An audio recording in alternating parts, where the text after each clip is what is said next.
Welcome to the weekly Canadian Gender Wars Report. My name is Shannon Boschy. I'm flying solo today. My regular co-host, Melanie Bennett, is working on some projects, and there's so much going on that I couldn't not record a Gender Wars Report today. I'm going to be moving through this rather quickly, I think, relative to our longer discussions, and won't get into much of a deep dive. We haven't put up an episode in a couple of weeks, and there's a lot to catch up on, starting with the WPATH files. The WPATH files, if you're unaware, dropped early in March. Michael Shellenberger, who was one of the Twitter files journalists who Elon Musk leaked information to. And over the last 18 months or so, Michael Shellenberger and his project Public have been receiving internal leaks from the World Professional Association of Transgender Health. WPATH has set the guidelines for so-called trans-affirming care for clinics around the world, and countries and organizations like the American Academy of Pediatrics, the Canadian Medical Association, a bunch of others that I'm going to put on a list for you later, say that they follow WPATH guidelines. And what we're finding out really is that this is an activist organization.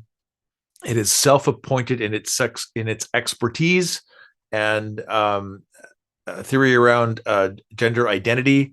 The medical practices that they endorse aren't based on real science.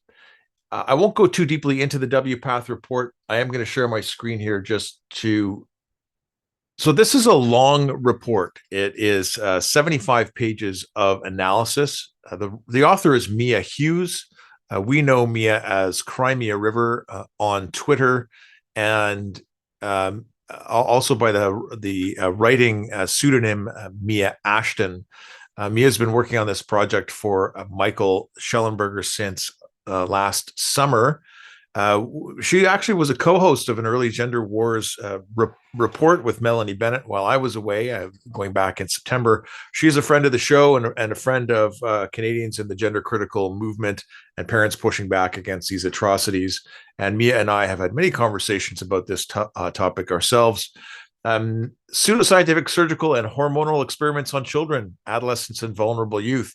Mia goes into the lobotomy scandal, and some of the mass psychic epidemics that have afflicted the medical system over the centuries. There was a period in the late 1800s where women were having their ovaries removed as a cure for hysteria.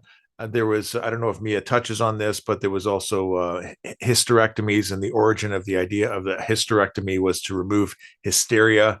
These weren't founded in actual medical science, but the public imagination caught on to these things. And Mia makes the comparison between gender-affirming care, especially for children and vulnerable adults around this issue. Now, Barbara Kay covers this quite shortly afterwards in the National Post, one of the only Canadian media to cover this issue.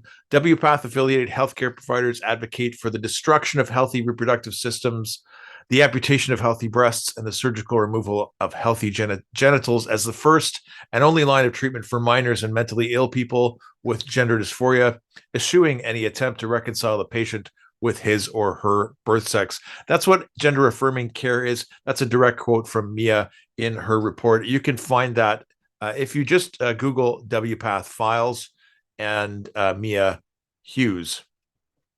Now, moving on, we're covering a lot of stuff internationally today. Mia, of course, is Canadian. That was a Canadian coverage in the National Post.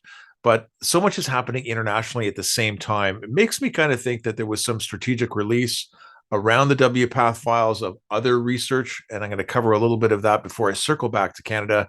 Genspect is the international organization. Co-founder Stella O'Malley is quoted here in this article. But really what started all of this off with especially pediatric gender affirmation was what's known as the Dutch Protocol. And the Dutch Protocol was a study conducted in the late 90s in the Netherlands with a cohort of carefully screened and selected gender dysphoric boys. These are natal boys. They were screened for mental health issues and other comorbid issues, and there was careful evaluation done of them to get into this study. Now, I'm going to go a little bit from memory here, and you should feel free to look up what this study covers. If I remember correctly, there were approximately 72 participants in the study. There was a number that dropped out. So the follow-up study was only done on about 55 people. It's called loss to follow-up. This was gender-affirming hormones and surgery for teen boys.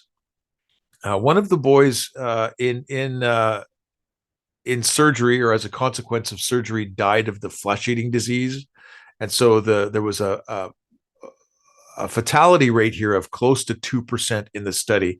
Any other ethical study would have on this type of topic would have been shut down, or any ethical study, not any other, would have been shut down with these kinds of death rates in a study population.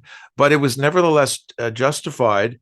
The benchmark that they used for success of these surgeries and transitions was that these people in a follow-up were had a baseline of social functioning. There was no measure of true health outcomes, and the population sample was so small it shouldn't have been relied upon at all for basing the affirmation model for pediatric gender care. And it never should have been crossed over to justify the automatic affirmation and transition of gender dysphoric girls, because the population study was done on boys, and the girls have a different set of mental health issues presenting. So the Dutch protocol is under examination in its home country. They are going to start into systematic reviews into this major foundational piece in gender affirming care. So at the same time as WPATH is being exposed for its corruption and literally making it up as they go along in some of these leaked videos, the foundational study itself is under scrutiny. Now, two additional studies came out in the same time period on suicidality. And if you're a parent, and if you're following this, the excuse or the bludgeon, cudgel used to bully parents and children into the affirmation model is the line, would you rather have a live son or a dead daughter? It's the claim that if kids aren't automatically affirmed and transitioned, that they are going to kill themselves. And this is used not just as direct emotional blackmail, but as social pressure. It's talked about in the public education system in Canada. It's a myth that just doesn't seem to want to go away. In this study, about 2,083 people under the age of 23 who went through gender affirming care. The conclusion is that clinical gender dysphoria does not appear to be predictive of all cause nor suicide mortality when psychiatric treatment history is accounted for. What that means is that because many of these people, like a majority of these young people presenting, have comorbid mental health conditions, when those other conditions are taken into consideration and the number of visits to psychotherapists is taken into condition, there is no demonstrable claim that not affirming these kids will result in suicide. In fact, the male born people in this study who underwent treatment had a higher suicide rate and suicidality rate than the general population. A second study coming from America, this last one I believe was in the UK, rates of psychiatric emergencies before and after gender affirming care. Observed rates of suicide attempts in the phalloplasty group is actually similar to the general population, while the vaginoplasty, that's men having their genitalia removed and inverted to create a fake vagina, that group's rate is more than double that of the general population for suicide. So there was no improvement versus a baseline for the females having faux penises constructed, but the men had a double rate. Again, we can think about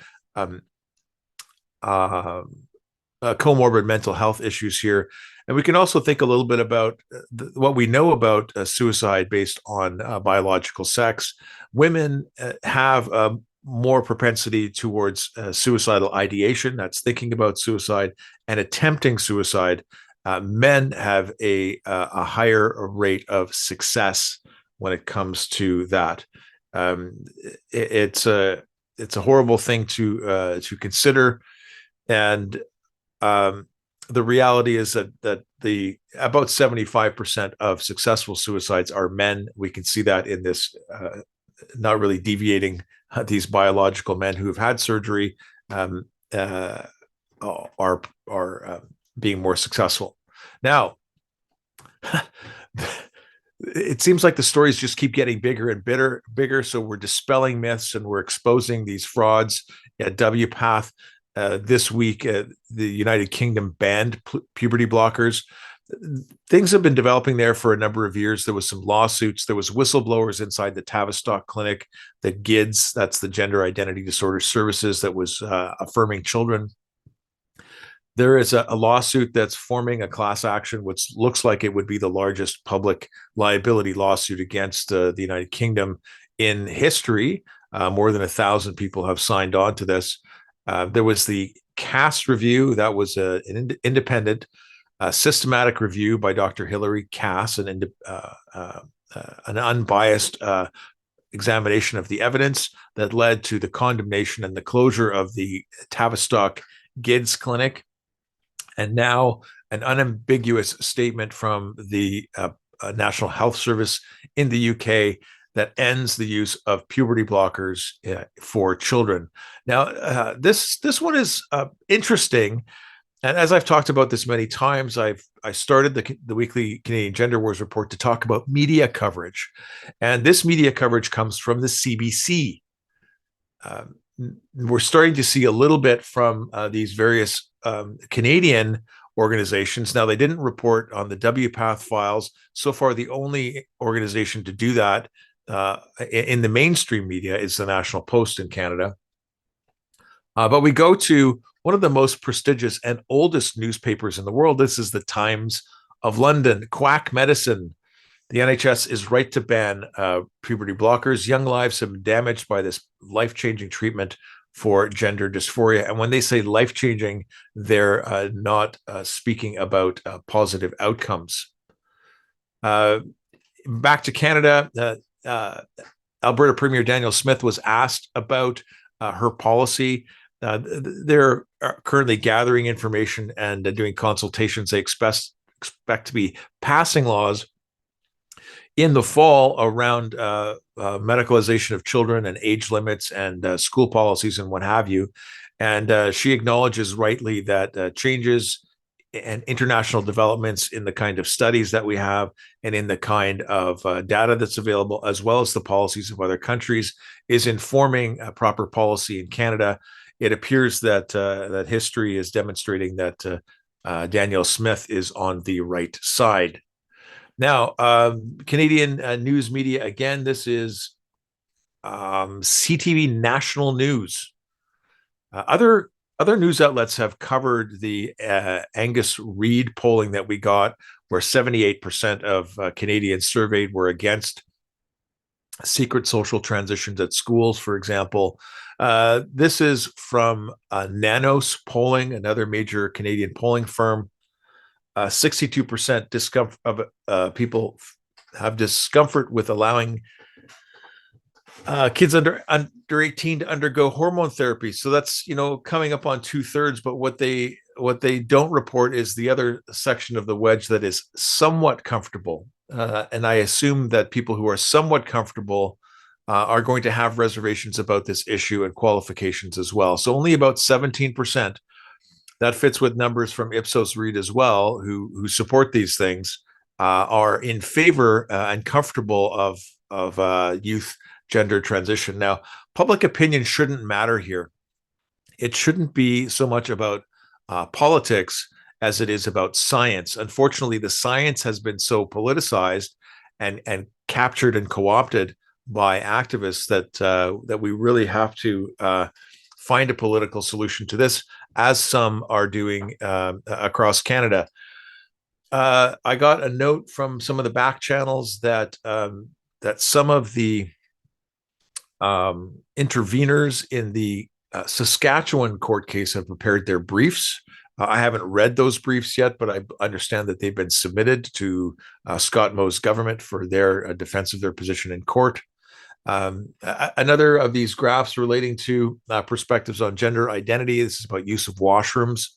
We're looking at 18, 30, 60, 62% not totally comfortable with men who present as women being using the opposite sex washroom. The organized sports one is even less in favor. 23% are in favor of trans women, that is men, biological men, competing in women and girls sports. A lot of times what we find or what I've understood is that the language is really confusing, right? If you're new to this, a trans woman is a man and a trans man is a woman. And sometimes we use words like trans-identified male. So that is a man who identifies as a woman. And it takes a while to get the language around the gender critical movement. And because the woke ideologues and the gender activists like to play with language and distort language, it confuses things for people. So I would be very curious, and I usually these things are available to understand what exactly were the questions given to participants in this survey. Now, Trans Express, the Radio Canada, the Quebec arm of CBC, did a hour-long, well, it's 45 minutes when you factor commercials, on Trans Express. This was a non-biased exploration of gender medicine, especially for youth in Quebec. They covered a few transitioners and young people, and they used an actor to go to a Quebec gender clinic, a 14-year-old girl who in 9 minutes, so under 10 minutes, was evaluated by a clinician there and prescribed testosterone. There was no mental health evaluation. There was no other real assessment. And this exposed just how few safeguards there are in place for kids in Canada. It's worth watching. I believe you can get English subtitles if you don't speak French, and gives some background. There's an awful lot of great stuff that's happening in Quebec around this issue. The documentary was met with criticisms immediately from the usual suspects: Faye Johnstone from Wisdom to Action or something like that, and Celeste Trianon, who's participated in mobbings and cancellations of anything critical of gender ideology in Quebec, all condemning this as, the usual, causing harms, going to make children kill themselves, et cetera, irresponsible. And then we had this. So this came up over the weekend, that the CBC offices and the building in Montreal has been vandalized. An anti-transphobe action group has claimed responsibility for that vandalism, windows broken out. And they justify this act of violence by saying that these anti-trans shows are going to make trans people targets of violence. Yeah. So So we don't want the state's control of our bodies. Everyone should be able to experiment as they see fit, even if it means making mistakes, without having to ask permission from the state's watchdogs. We will do what we wish with our bodies, rightly or wrongly, no matter how the state and the cultural petty bourgeois feel about it. Now, this is, as Melanie Bennett has been exploring, queer Marxism and queer theory at its finest. What these activists maybe don't realize is that in a state-funded medical system, that the taxpayers are paying for this, and that if these people as activists would like to experiment on their own bodies, maybe in a free society, they should be free to do so, free to pay for it for themselves, and free to pay for any long-term medical complications that they might have.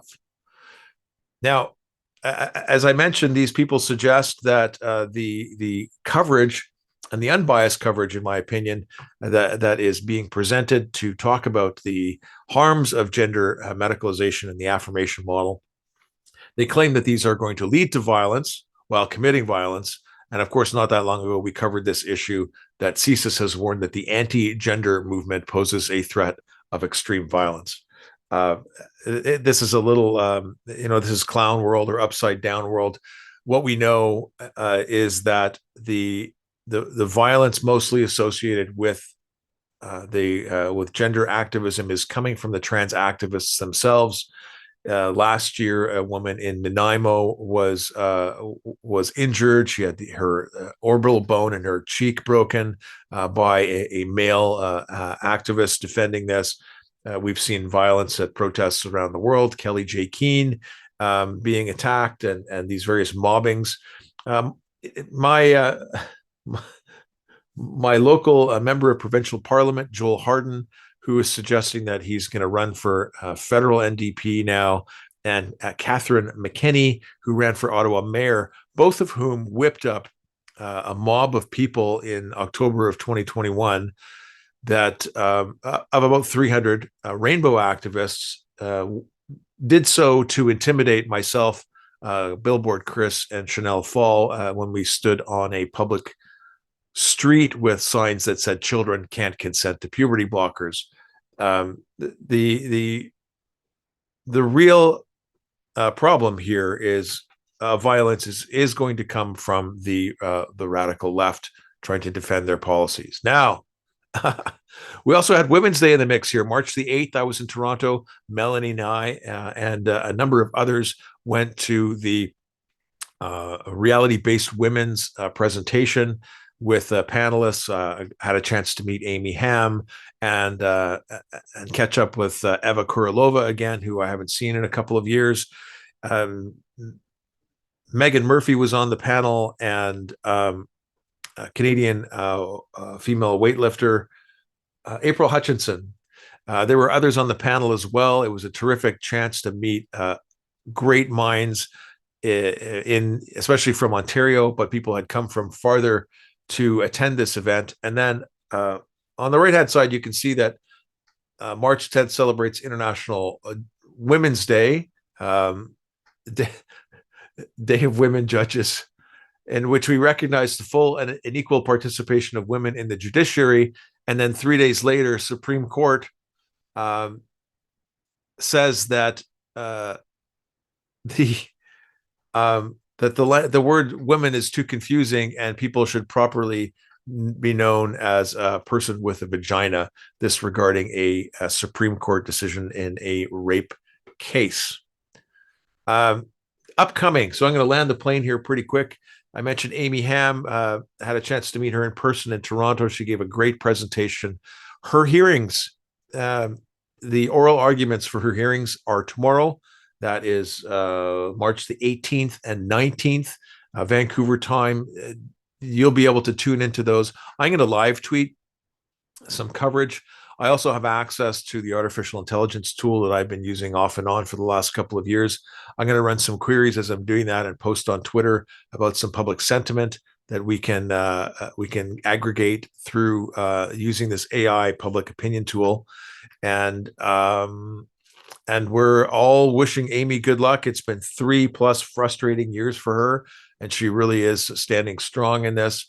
Her resolve is absolutely apparent in her commitment on the public stage and in her increasingly terse commentary on Twitter.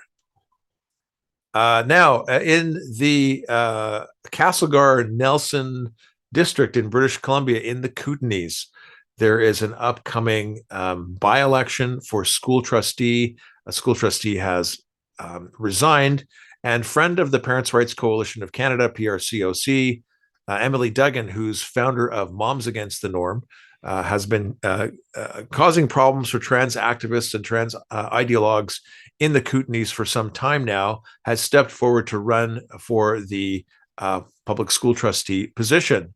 Her opponent, Berkeley Vox, is a woman. This is a trans man. It's a female, trans-identified female. And Emily has extended a challenge to a debate with Berkeley Vox around school issues. I hope that Emily's campaign successfully raises awareness. In our experience, it is a bit of an uphill battle in these politically charged environments. And Emily is being extremely brave in putting herself forward. Now, I just want to finish with some little commentary about Berkeley Vox. Berkeley Vox has a drag persona, a drag king persona, that is. On the right-hand screen, you can see the shirt, Jesus Loves Porn Stars, and a faux phallus extending out of the belt line in this public performance of Berkeley Vox's drag king persona. That brings me to the end of the Weekly Canadian Gender Wars Report for this week. Love to get your comments. I miss Melanie this week because we complement each other very well, and we can flesh out stories and concerns. This was a big headlines piece. There is so much happening in Canada and around the world on this issue that we can see that the house of cards is coming down rapidly on gender ideology. A couple of years ago, summer of 2022, I wrote a piece about the trans bubble, or the gender identity bubble. Much like a stock market bubble, I've worked in the finance and investment industry for more than 20 years now. And these are familiar patterns that we have: mass psychosis, mass hysteria. People become irrationally exuberant or irrationally committed to bad ideas. And as a consequence, it becomes very, very costly. When these things start to break down, they collapse quite quickly. And that's a question that we have. Are we going to have a soft landing? Are we going to have a hard landing? Is this going to take years to wring out of our institutions, or will it become unpalatable and completely unspeakable in short order as the evidence of the atrocities and the abuses of this medical scandal become more and more apparent? We're looking forward to more Canadian media outlets covering the issues of the WPATH Files, the corruption, and the baselessness of the science that gender affirming care is based on. We look forward to progress in Quebec, happening a little differently than in Saskatchewan, New Brunswick, and Manitoba, but nevertheless, the ball is moving there quickly. My name is Shannon Boschy. This has been the Weekly Canadian Gender Wars Report, and looking forward to seeing you again in 1 week.